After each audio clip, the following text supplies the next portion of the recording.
Depuis la nuit des temps, l'être humain lève les yeux vers les étoiles, observe les rivières, écoute le vent dans les arbres et se pose toujours la même question.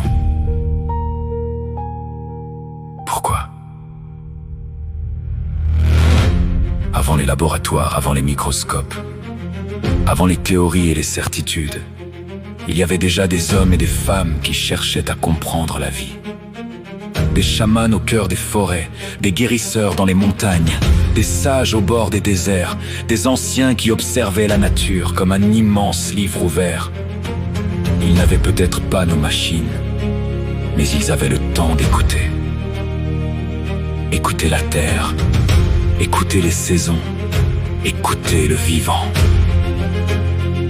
Aujourd'hui, nous savons tellement plus de choses, et pourtant, combien reste-t-il encore à découvrir? On me dit parfois, prouve-le.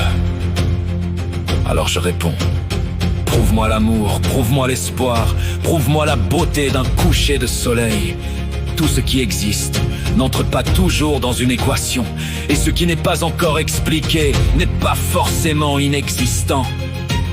Hier, on riait de ceux qui disaient que la terre tournait. Hier, on riait de ceux qui parlaient d'invisible. Hier, on riait de ceux qui rêvaient de voler. Aujourd'hui, ces rêves sont devenus notre réalité.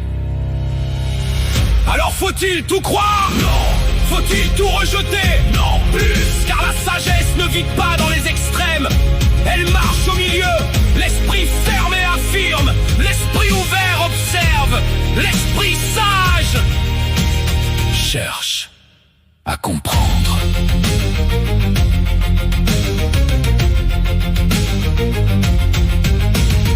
Entre 5 et 6 milliards d'êtres humains, oui.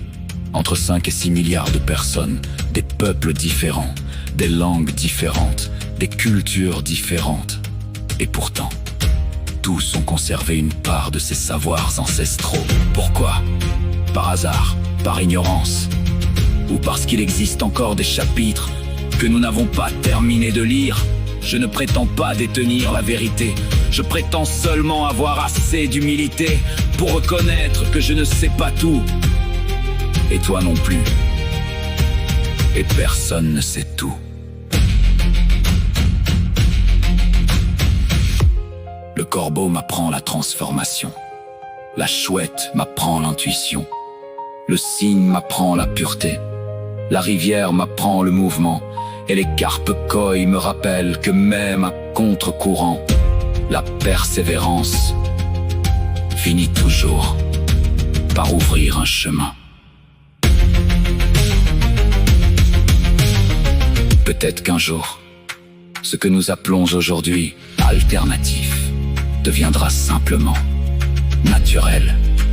Peut-être qu'un jour, la science et les traditions ne se regarderont plus comme des ennemis, mais comme deux voyageurs marchant vers la même destination, la compréhension. Alors observons, écoutons, apprenons, non pour avoir raison, mais pour grandir, car l'océan de l'inconnu est infiniment plus vaste que la goutte de savoir que nous possédons aujourd'hui, et tant qu'il restera un mystère à explorer,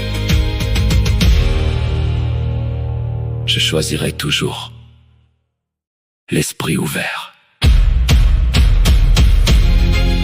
L'esprit fermé affirme. L'esprit ouvert